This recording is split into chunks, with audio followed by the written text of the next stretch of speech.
He wanted to play so he would shoot out front, but I thought it was better to simulate skating as much as you can, which is inlines.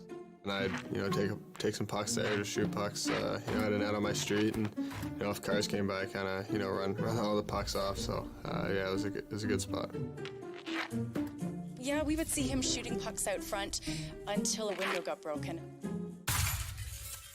And then they had to move to the something else a little more sturdy in the backyard. When we first moved in, I get to know people, but we kept hearing this constant banging. And so I just chalked it up to someone was doing a home renovation, like building a deck or something. It was probably dinner hour, a bit past dinner.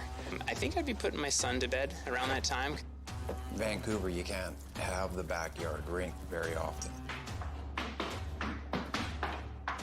No rules, really. He'd go around this, full speed. Full speed. Yeah. And he broke everything, pretty much. Yeah. Melanie wasn't thrilled all the time. Vases that I had been given as gifts, which my friend replaced, and then he broke them again. We just let him.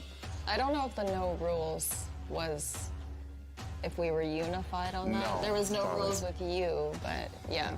But I said, you can't stop that because most people don't do it like that as much, with that kind of passion. Growing up, Connor Bedard practiced stick handling and shooting every day, no exceptions. He said, okay, I'll go if I can bring my inlines, and he'd actually heard there was a league there, so he was hoping that he could join The league, for the 10 days that we were there. Anyway, when we were at the airport, one of the people working there said, I've worked here 18 years. I've never seen someone show up here with a hockey bag and hockey stick. Probably the biggest thing I do in my life, so, it's my passion, and, I think being away from that's pretty tough.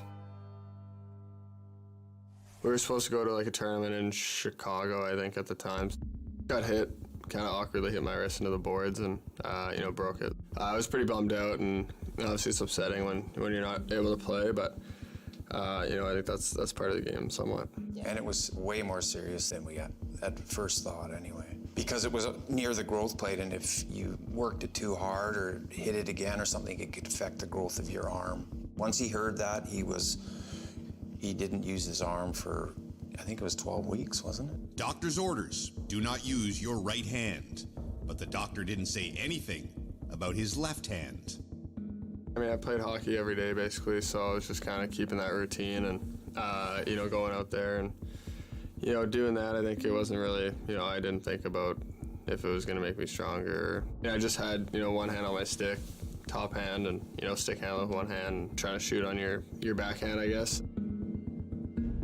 I think whenever you do anything, more, it's going to get better, so. I wasn't surprised with him because that's just how he is. I think I was starting to be able to raise the puck a bit when, you shoot on one hand. I think it made it a little stronger. I know how happy he is to be back there. I think it helped out my shot a bit. Once the cast came off, they checked it and it seemed good. I know I didn't kind of cheat it, and, I go out there knowing I put the work in. Oh, what? Oh, he's so happy. He wanted to phone Tom right away.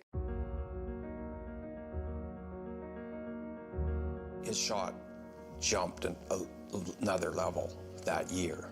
And that was right after he healed and did all that work with just one hand.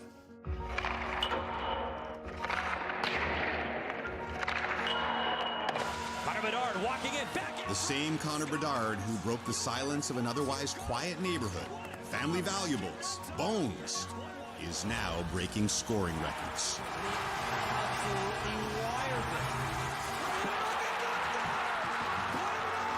Overtime winner on the night he overtakes Jordan Eberle. That is a goal for the ages.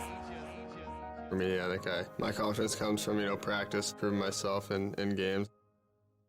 The 17-year-old has played in some of the finest rinks around the world, but his backyard continues to be his happy place. Did you ever call the cops? No. And by no means were we ever put off by it. It's more like he's a great role model because he's first and foremost a great kid. Connor's mom, Melanie, apologizes for the sound all the time, but my husband and I keep saying, feels like all is right in the world when we hear Connor shooting pucks in the backyard.